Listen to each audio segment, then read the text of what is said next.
ഫർഹാൻ സാറാണ്. ഈ വർഷം +1 കഴിഞ്ഞ് +2ലേക്ക് എത്തിയിട്ടുള്ള വിദ്യാർത്ഥികൾക്ക് ഒരു അടിപൊളി ഹാപ്പി ന്യൂസ് ആണ് നമ്മുടെ പുതിയ വിദ്യാഭ്യാസ മന്ത്രി ഇപ്പൊ പുറത്തുവിട്ടിരിക്കുന്നത്. +1 റിസൾട്ട് ഈ ജൂൺ 10 അതിന് അടുത്ത ദിവസം തന്നെ ഞാൻ പ്രഖ്യാപിക്കാൻ വേണ്ടി പോവുകയാണ്.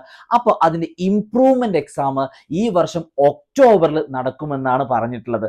സാധാരണ ആ എക്സാം ഉണ്ടാവാറുള്ളത് നമ്മൾ +2ന്റെ പബ്ലിക് എക്സാമിന്റെ കൂടെ ആയതുകൊണ്ട് തന്നെ നമ്മുടെ വിജയ ശതമാനം നല്ല പോലെ കുറഞ്ഞിരുന്നു.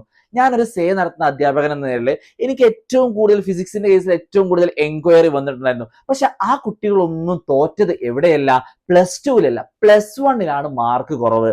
ആ +1ലുള്ള മാർക്ക് കുറവ് ഇംപ്രൂവ് ചെയ്യാനുള്ള അവസരം ഉണ്ടായിരുന്നത് മാർച്ചിലെ പബ്ലിക് എക്സാമിന്റെ കൂടെയായിരുന്നു. നമുക്ക് ഉറപ്പാണ് അപ്പോൾ അവർക്ക് പഠിക്കാൻ വേണ്ടി സമയം കിട്ടുന്നില്ല എന്നുള്ളത്.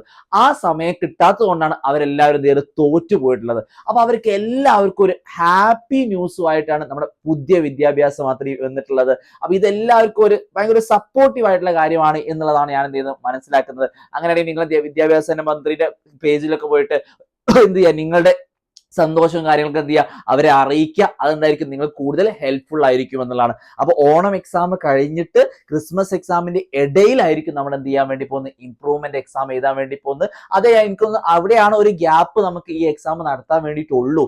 അതാണ് നമ്മൾ എന്ത് ചെയ്യേണ്ടത്, മനസ്സിലാക്കിയിരിക്കേണ്ടത്. അപ്പോൾ ഈ ഒരു +1 റിസൾട്ട് നമ്മൾ എത്ര ആണ് വരിക എന്നുള്ള അപ്ഡേറ്റ് ഒക്കെ സാർ എന്തെന്നായിരിക്കും എത്രയും പെട്ടെന്ന് നിങ്ങളെ അറിയിക്കുന്നതായിരിക്കും. അപ്പൊ എന്തായാലും ഇനി നമുക്ക് പ്രിപ്പയർ ചെയ്യാനും നല്ല പോലെ മാർക്ക് വാങ്ങാനും സമയം ഉണ്ട് എന്നുള്ളത് നമ്മൾ എന്ത് ചെയ്യുക, മനസ്സിലാക്കുക. അതുകൊണ്ട് ഉഷാറായിട്ട് പഠിക്കുക. അപ്പൊ +1ൽ നിന്ന് +2ലേക്ക് എത്തിയിട്ടുള്ള, സ്കൂളിൽ പോയി തുടങ്ങിയിട്ടുള്ള എല്ലാ വിദ്യാർത്ഥികൾക്കും ഒരു ഓൾ ദി ബെസ്റ്റ്.